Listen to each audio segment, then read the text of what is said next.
The Maiden Voyage of Walter Pizarro by Hawke.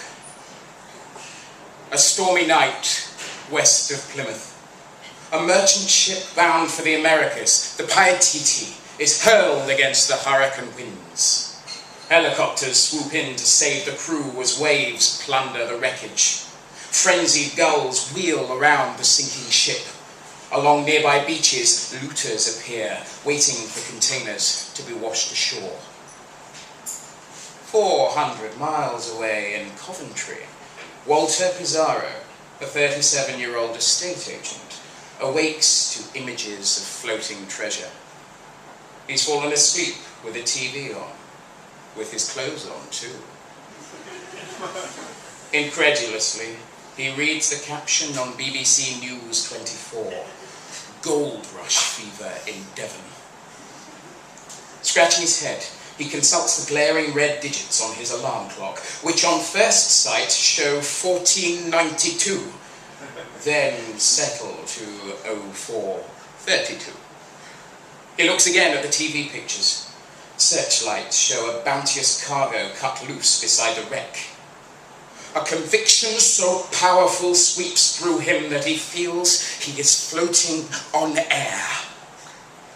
No more mediocrity. No more a slave to the whims of investor groups and first-time buyers. This is my destiny, my day of glory. I must go, he declares, eyes aflame with Elizabethan greed. He repeats the word Sidmouth, and, guzzling a mug of instant coffee, plots his course. If he leaves now, he will be there by daybreak. He searches his wardrobe, tearing aside the trouser-shirt combo for Wednesday's viewings. Instead, he selects a silver waistcoat, a crimson shirt, plus the Admiral's hat and pantaloons he wore to a stag weekend in Antwerp. The only barrier now remaining between Pizarro and an inconceivable fortune is his 90-year-old grandma, who occupies the spare room. "Grandmother, arise! Destiny calls!" But the old lady lies there in thick slumber and misses his auspicious words. Patiently, he bundles her in a flurry of blankets into his BMW. Upon her lap, he places 2 chisels, a mallet, and a bolt cutter. "We have not a moment to lose, grandmother," he tells her impressively. Grandma's response is unintelligible, as her teeth remain in a jar by her bed. With the steely eye of a pioneer, Walter Pizarro releases the clutch and drives forth into the dawn of the unknown.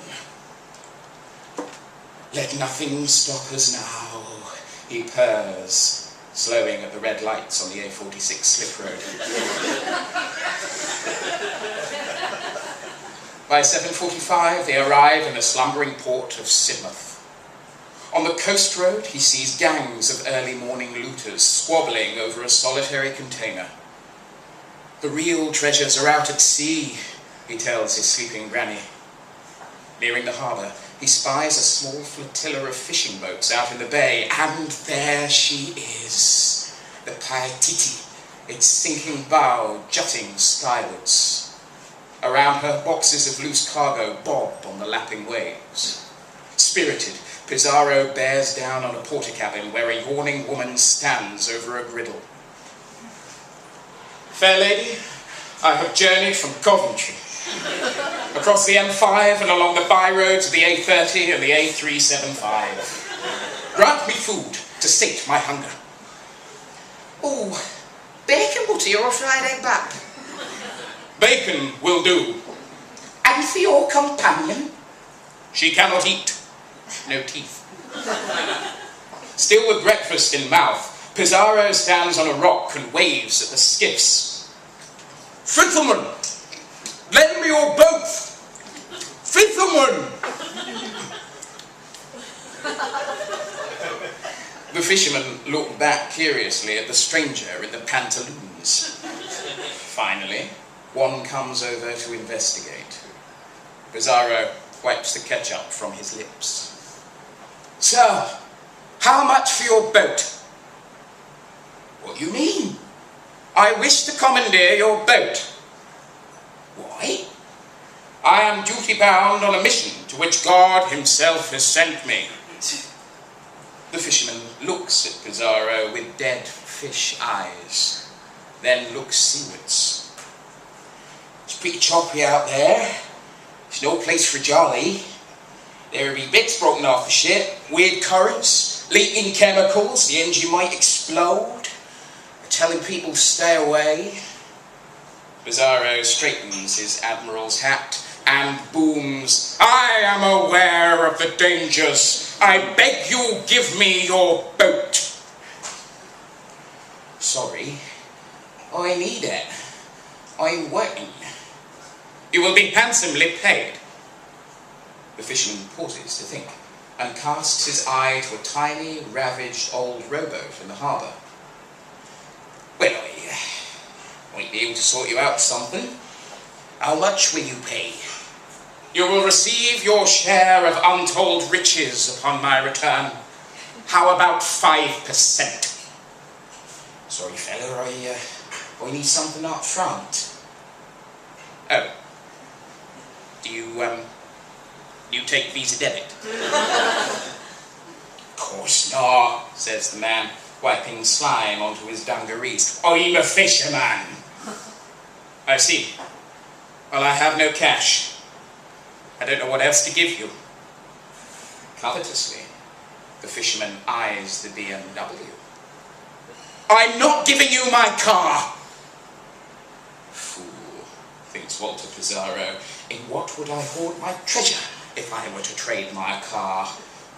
And then a brilliant thought lands and stings his brain. "Grandmother, come here." With difficulty, the geriatric exits the car. "You will take my grandmother in exchange for the boat." "What? You're gonna sell your own grandmother?" "Exchange. I'll exchange her. You can have her for 12 hours. "What would I do with her?" "She's deceptively productive. Crochet, crosswords, no trouble at all." "I'm sure she is, but that's not the issue. I need insurance in case you damage my boat." "Very well. You shall have cash." "Well, okay, but on one condition. You take the oars instead of the outboard." The fisherman remains firm. Pizarro has no choice but to agree. Interrupting his righteous voyage, he goes in search of a cash point at the nearby Waitrose. He returns to find the fisherman scraping water from the shell of a tiny one-man rowboat. Inspecting the derelict, paint-streaked vessel, Pizarro notes with approval what he believes to be the figurehead of a dragon on the prow. Cash is exchanged. The fisherman hands in 2 aluminium oars. "Keep hold of them or they'll sink." But Pizarro is not listening. He drives the bolt cutter into the sand and kneels before it, whispering in solemn prayer. Meanwhile, Grandma, now alive to the day, extracts a long skein of knitting wool from her pouch. Rowing is tricky at first. The fishermen laugh at his blundering strokes. Soon, though, the rhythm comes. Pizarro paddles past his detractors, crazed with gold lust and laughing hysterically. The benign morning sea shows no sign of last night's menace, and it is with wonder that Pizarro glides through the soft, pink waters. Sloshing around the wreck are containers holding all manner of material splendor. Unable to believe his luck, or to control himself, Pizarro reaches for the chisels and sets to work.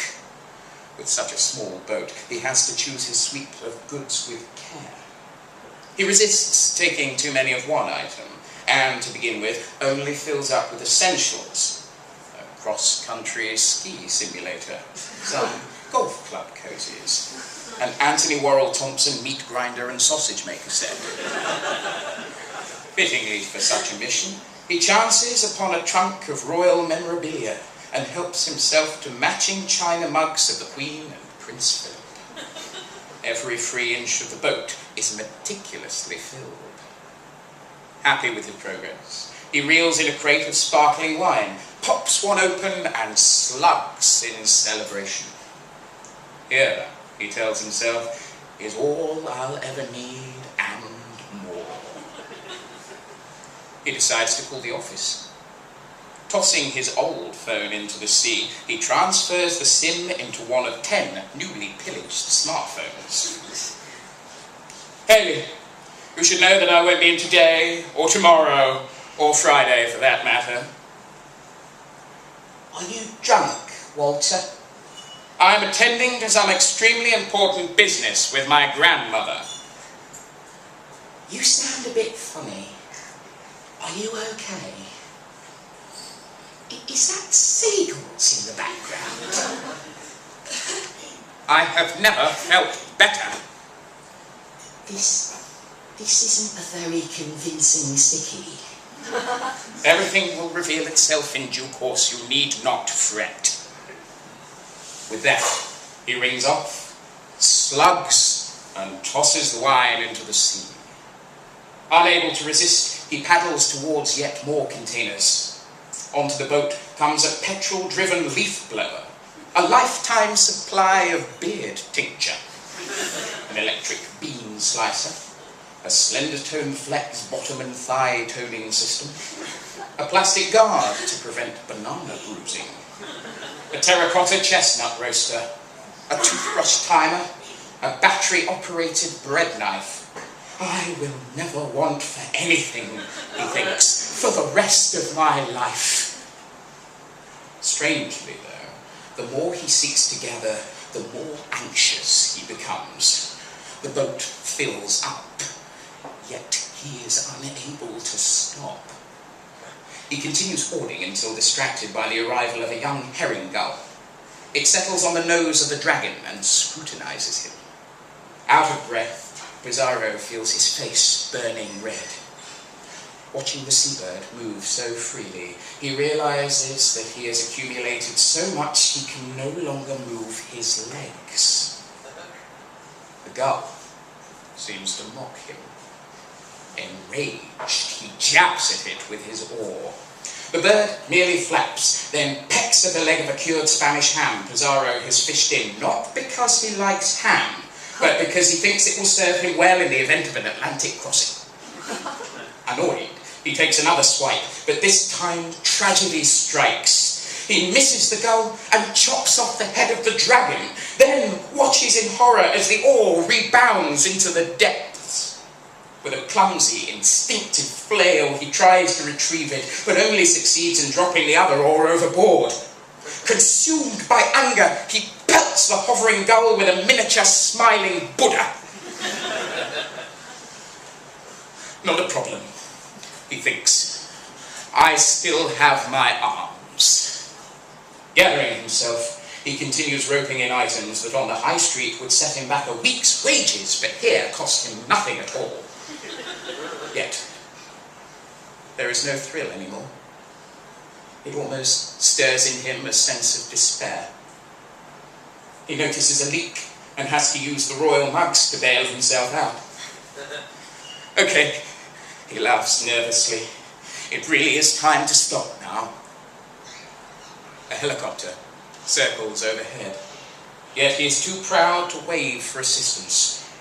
Instead, he breaks open more cargo boxes in search of replacement oars.